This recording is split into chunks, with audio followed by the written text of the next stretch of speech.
કે એક વખત દ્વારિકામાં રૂક્ષ્મણીજીએ ઠાકોરજી માટે ગરમ ગરમ કેસરવાળું દૂધ કર્યું, એકદમ ગરમ. હવે એ ગોપીઓ હતી, એ યશોદા મૈયા, એ તો ધ્યાન રાખતી, એ તો ઠારીને ભગવાનને આપે. પુષ્ટિ માર્ગમાં તો બાળ લીલા, બાળ સેવા છે, એટલે ઠાકોરજીને ગરમ ન ધરાય, દૂધ કરે તો ઠારીને ધરાવે.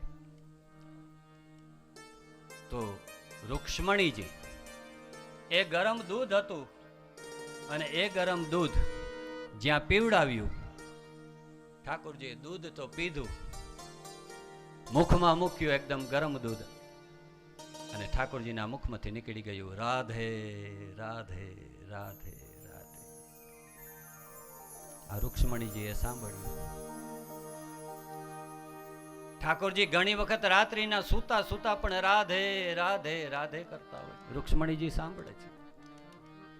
એટલે આજે જ્યાં ઠાકોરજી દાજ્યા, મુખમાંથી રાધે નીકળી ગયું, એટલે રૂક્ષ્મણીજીને એમ થયું કે એવું તે રાધાનો પ્રેમ છે કે એવો તો રાધા કેવો પ્રેમ ઠાકોરજીને કરે છે કે એ સૂતા હોય, એ જાગતા હોય, એને કાંઈ તકલીફ પડે તો પણ એના મુખમાંથી સીધું રાધાનું નામ નીકળે છે.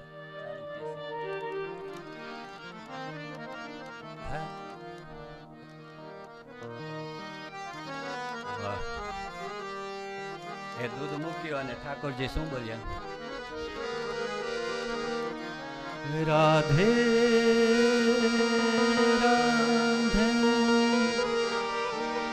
રાધે રાધે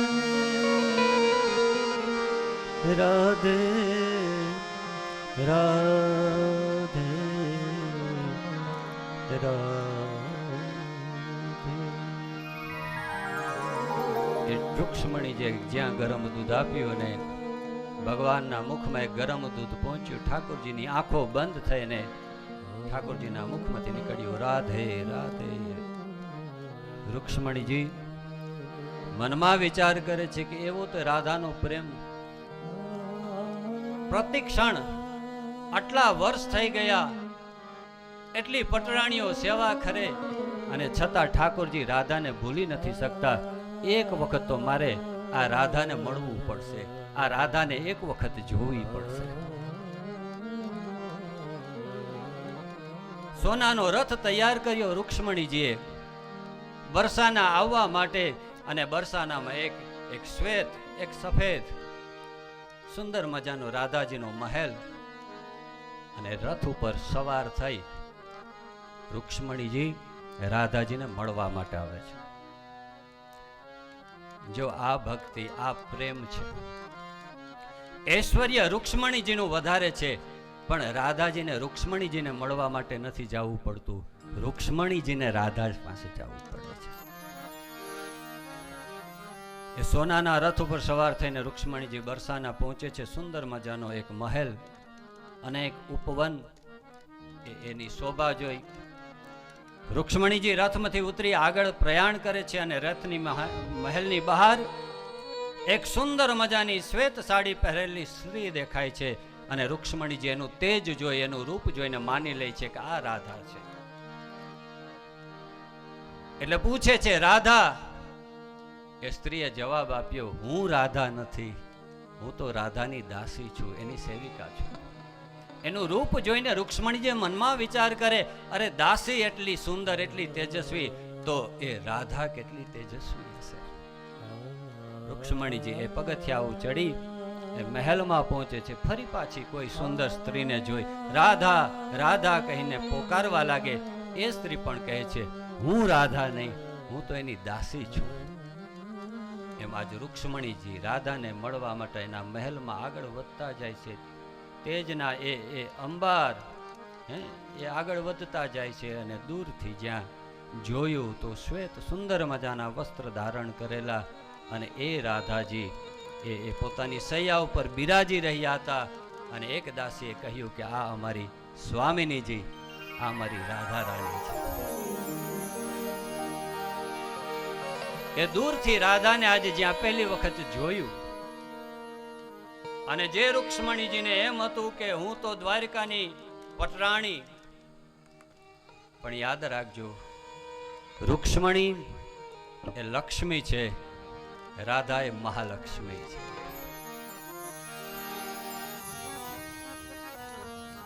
અને રૂક્ષ્મણીજી જોઈ અને નમી ગયા. રાધાજીની પાસે જાય છે, વંદન કરે છે. જે અભિમાન, જે અહંકાર હતો એ રાધાજીના દર્શન માત્રથી ઓગળી ગયો. અભિમાન છૂટી ગયું, હાથ જોડાઈ ગયા, મસ્તક નમી ગયું છે. પ્રણામ કરી લીધા. એ દાસીઓ, એ સખીઓ જે રાધાજીની એ સેવા વિંજણો કરી રહી હતી, રાધાજીને કોઈ મલમ કરી રહી હતી, દવા કરી રહ્યા હતા. રૂક્ષ્મણીજીએ પૂછ્યું, શું થયું રાધાને?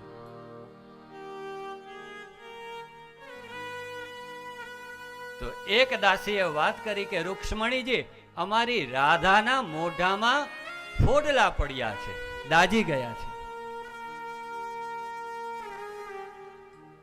રૂક્ષ્મણીજી પૂછે કે શું બન્યું? અને ત્યારે દાસીએ જવાબ આપ્યો કે અમારા દ્વારકાધીશને કોઈએ દ્વારિકામાં ગરમ દૂધ પીવડાવ્યું, એ દૂધ પીધું કૃષ્ણએ, એના ફોડલા અમારી રાધાને પડ્યા છે.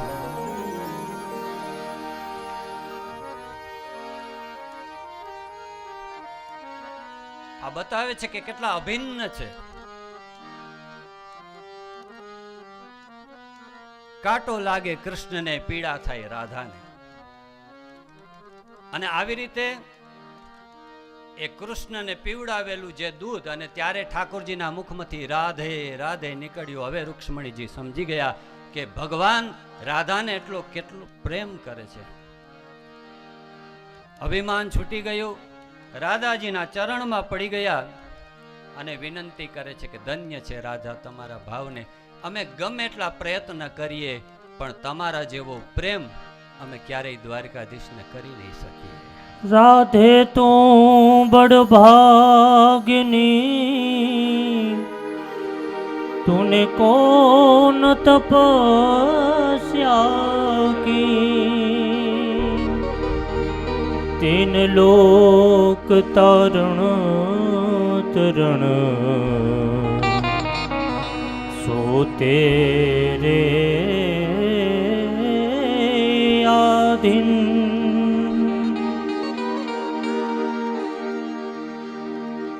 રૂક્ષ્મણીજી સમજી ગયા, રાધાજીના હાથ જોડીને વિનંતી કરે છે, ધન્ય છે તમારા પ્રેમને.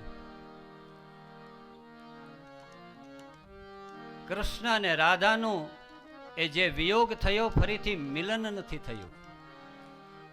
સુદામ નામના એક સખાના શ્રાપથી રાધાજીને 70 વર્ષ માટે વિયોગ થયો છે, એની કથા છે. રાધાજી ઠાકોરજીના વિયોગમાં હતા એટલે રૂક્ષ્મણીજી વિનંતી કરી, આપ પધારો દ્વારકા. એક વખત કૃષ્ણને મળી લ્યો તમે. અને આ સ્પષ્ટ વાત છે, ઘણા એવું કહે કે રૂક્ષ્મણી અને રાધાનું મિલન નથી, મિલન થયું છે. અને એ રૂક્ષ્મણીજીએ આમંત્રણ આપ્યું કે ચાલો મારી સાથે દ્વારકા. હવે ભગવાન પણ એમ કહેવાય છે કે ત્યારે ઠાકોરજીની ઉંમર 100 વર્ષની આજુબાજુ થઈ ગઈ છે. એટલે રૂક્ષ્મણીજીએ પ્રેમથી આમંત્રણ આપ્યું, કીધું મારી સાથે જ ચાલો દ્વારિકા, એક વખત દ્વારકાધીશના દર્શન કરો, મળી લ્યો. રૂક્ષ્મણીજીના આગ્રહથી રાધાજી એ દ્વારિકા પધારે છે. અને મનમાં રસ્તામાં એવો વિચાર કરે કે હમણાં મને મારો કનૈયો, મારો નટખટ નાગર, હમણે મને એના દર્શન થશે. પરંતુ જ્યાં એ દ્વારકા પહોંચે છે તો ભગવાનની એ પ્રેમની લીલા પરિપૂર્ણ થઈ અને હવે ભગવાનની ઐશ્વર્યની લીલા ચાલી રહી છે. અહીંયા ભગવાન રાજા છે, હવે દ્વારકાધીશ છે, ચક્રવર્તી સમ્રાટ છે. અહીંયા માન છે, અહીંયા મર્યાદા આવી ગઈ છે. અને રૂક્ષ્મણી જ્યાં ઠાકોરજીના દર્શન કર્યા તો એને એમ થયું કે ઠાકોરજી કાંઈક બદલાઈ ગયા. આ એ કનૈયો નથી કે જે અમારી મટકીઓ ફોડતો, જે અમારી સાડીઓની ચોરી કરતો, જે અમારી સાથે રાસ રમતો. આ એ કૃષ્ણ નથી જે અમારી માટે વાંસળી વગાડતો. આ કનૈયો બદલી ગયેલો દેખાય છે. ઘણા લોકો પૂછે આમ કઈ આપણા મનમાં હોય કે નહીં, હવે ભાઈ તમે બદલી ગયા હો ને, હવે તમે દૂર વયા ગયા ને, કાંઈ ન ચેન્જ થઈ, કાંઈ ન બદલાવ હોય, પણ માણસોના મનમાં ભાવ આવે. રૂક્ષ્મણીજી એ રાધાજીને રહેવા માટે એક મહેલ આપે છે. દૂરથી ઠાકોરજીના દર્શન કર્યા. એમને રાધાજીને એમ થાય કે હું મળું, કૃષ્ણની સાથે વાત કરું, પણ કૃષ્ણને એ રાધાજી ફરીથી પ્રેમથી એ પહેલાની જેમ વાત નથી કરી શકતા, મળી નથી શકતા. થોડા દિવસ રાધાજી રોકાયેલા અને પછી એને એમ થયું કે હવે આ એ કૃષ્ણ નથી જે કૃષ્ણને હું પ્રેમ કરું છું. એક કામ કરું, અહીંયાથી ચાલી જાઉં. અને એવી રીતે એ રૂક્ષ્મણીજી ના મહેલમાંથી મધ્યરાત્રિના રાધાજી દ્વારિકાનો મહેલ છોડી અને જંગલમાં ચાલવા લાગે છે. આ બહુ અદ્ભુત ઘટના છે, મને બહુ ગમે એટલે હું આ તમને વર્ણન કરું છું. આ અદ્ભુત. તમને કોઈ પૂછે કે રાધાજીનો જીવનનો અંતિમ ક્ષણોની કઈ કથા, તો રાધાજી એ મધ્યરાત્રિના બધા સૂતા હતા એટલે એ મહેલ છોડી અને પોતે જંગલમાં પ્રયાણ કરવા લાગ્યા છે. ભગવાન કૃષ્ણ એ અંતર્યામી છે, બધા સૂઈ ગયેલા એટલે જેમ રાધા ચાલ્યા તો પાછળ પાછળ ભગવાન શ્રી કૃષ્ણ ચાલ્યા. અને એ વનમાં જ્યાં રાધાજી ચાલ્યા જતા ત્યાં આજ કૃષ્ણ રાધાને પોકારે છે, રાધે રાધે રાધે. રાધાજી ઊભા રહે છે, રાધા અને કૃષ્ણનું મિલન થાય છે, બંને વાતો કરે છે. અને ત્યારે રાધાજી કૃષ્ણને ઠપકો આપે છે કે હે કૃષ્ણ, એ મથુરાની જેલમાં જન્મીને તું રાજા તો થયો, પણ તે યમુનાજીનું એ મીઠું જલ છોડીને તું દ્વારિકાના ખારા સમુદ્ર સુધી પહોંચી ગયો. હે કૃષ્ણ, તું 10 આંગળીઓ એ વાંસળી વગાડતો, એ વાંસળીની 10 આંગળીઓને છોડી એક આંગળીએ ચક્રધારી સુદર્શન ચક્રધારી તું થઈ ગયો છે. પણ હે કૃષ્ણ, તું ગમે એટલું કરી લે, પણ જ્યારે પણ તારી પૂજા થશે, ઘર ઘરમાં જ્યાં પણ તારી સ્થાપના થશે, તો તારી વામ ભાગમાં હંમેશા રાધા હશે. આ મારો પ્રેમ છે.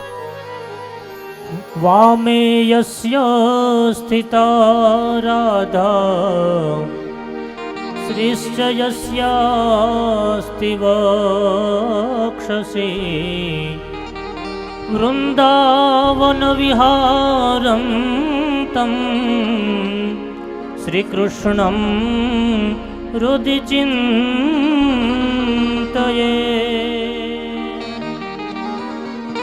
રાધે રાધે રાધે. આજે પણ તમે જોશો તમારા ઘરમાં પણ હંમેશા ઠાકોરજીના વામ ભાગે રાધાજી બિરાજમાન છે. એ આહલાદીની શક્તિ છે.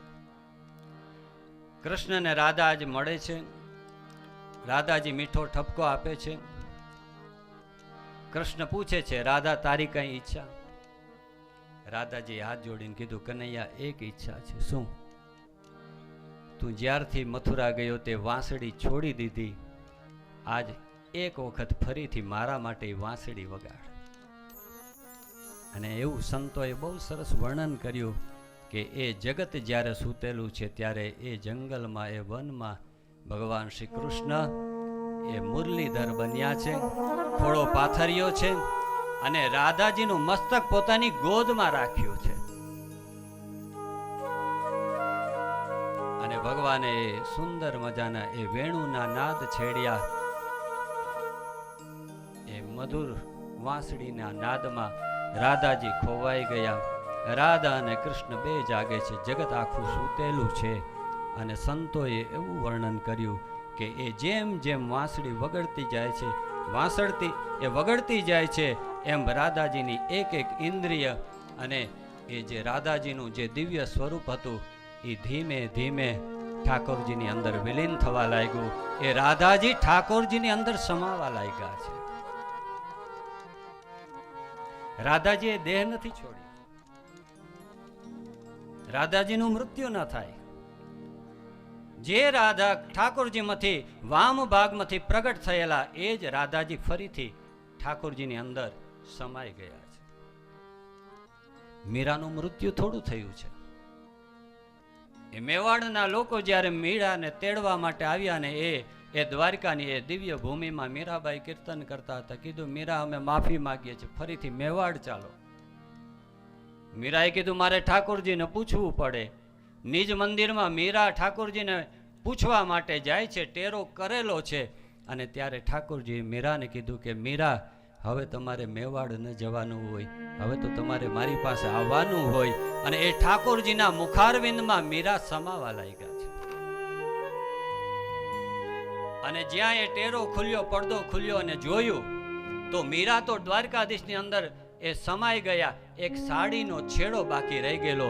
આજે પણ એવું કહેવાય છે કે તમે દ્વારકાધીશના એ સ્વરૂપના દર્શન કરો તો ત્યાં સાડીનો છેડો દેખાય છે. સુદામા, સુરદાસ એવા દિવ્ય મહાપુરુષો છે, એ તો ફરી પાછા ઠાકોરજીની અંદર વિલીન થાય છે. તો આ ભાગવત કોઈ એમ કહેતું હોય કે અહીંયા રાધાનું નામ નથી, રાધાની સ્તુતિ નથી, રાધાની કથા નથી, એટલે રાધાજી ને અમે ન માનીએ, તો એ તદ્દન ખોટી વાત છે. એ રાધાજીનો, ઠાકોરજીનો અને ભાગવતજીનો પણ અપરાધ છે.